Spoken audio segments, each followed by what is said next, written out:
But then I started to get more serious about running towards the end of that year and just start training again and just kind of to, you know, I kind of saw that, you know, with being married and like all of the things that come with that, you know, kids, more responsibility, things like that. I was like, well, you know, I can't do this forever. So I figured that, you know, if I'm going to try to do something with this, I might as well, you know, do it now, that kind of thing. So I ended up signing up for a 5K this would have been March of 2023. So maybe about 3 to 4 months in after I'd kind of decided to train a little bit harder. And then I went out, and this was a 5K that on the track at WashU.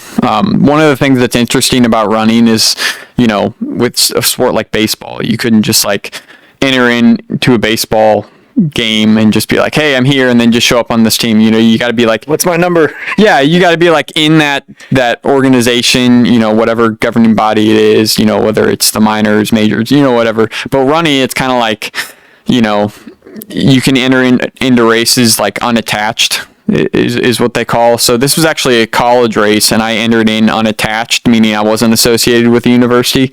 I was just there to run.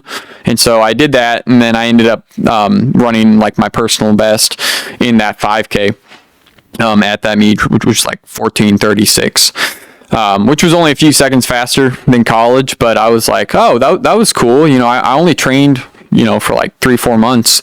And then I was still able to run faster than my college time. So maybe I have more left in the tank than I really thought I did.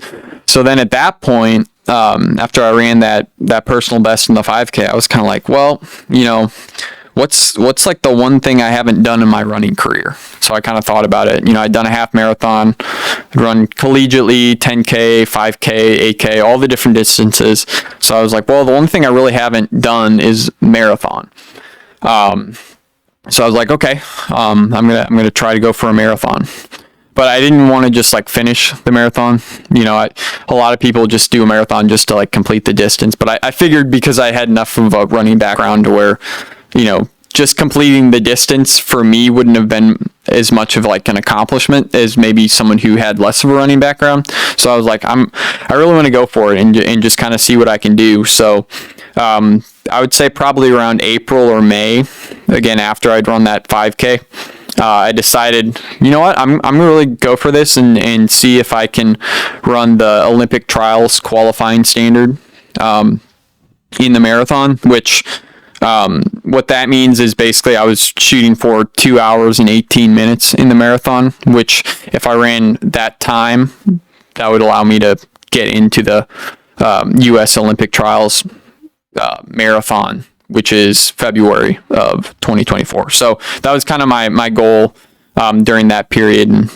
Hey, thanks for watching this short with us today.